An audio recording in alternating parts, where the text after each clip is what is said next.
അത് രചിക്കാനുള്ള കാരണം എന്താണെന്ന് അറിയോ? ഒരു കാലഘട്ടത്ത് കേരളത്തിലെ അബൂബക്കർ എന്ന കുഞ്ഞിന് രോഗം പിടിപെട്ടപ്പോ ഭയങ്കരമായിട്ട് രോഗം മൂർച്ഛിച്ചു വന്നു. അങ്ങനെ അവസാനം ശ്വാസം മുട്ടുപോലെ വരാൻ തുടങ്ങിയപ്പോ വാപ്പയായ നാലകത്ത് കുഞ്ഞു മൊയ്തീൻ സാഹിബ് അവസാനം ഒരു നിയത്ത് വെച്ചു. ഡോക്ടറെ കാണിച്ചു.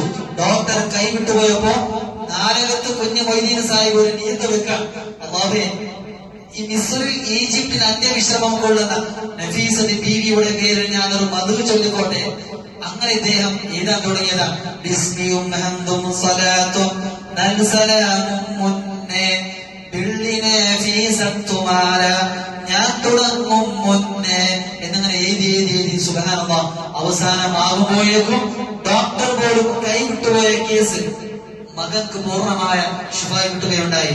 അതിനെ തുടർന്നിട്ടാണ് പിന്നീട് കാലങ്ങളോളം ഉമ്മമാർ ഏറ്റവും പ്രയാസകരമായ സമയമായ ഒരു പെണ്ണിനെ സംബന്ധിച്ചിടത്തോളം ഏറ്റവും ബുദ്ധിമുട്ടുള്ള സമയം ഏതാ? അവർ പ്രസവിക്കുന്ന സമയമായിരിക്കും.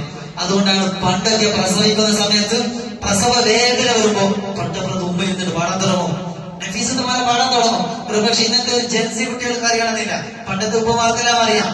ഉമ്മമാർ ഇങ്ങനെ പാടി ആകുമ്പോഴേക്കും സുബ്ഹാനല്ലാഹ് നഫീസത്തുമാരെ തീരുമ്പോഴേക്കും നല്ല ചന്തത്തിൽ പ്രസവിച്ചിട്ടുണ്ടാകും. ഇത് ചരിത്ര സാക്ഷിയാണ്. പെരയിൽ പോയിട്ട് വയസ്സായ ഉമ്മമാർ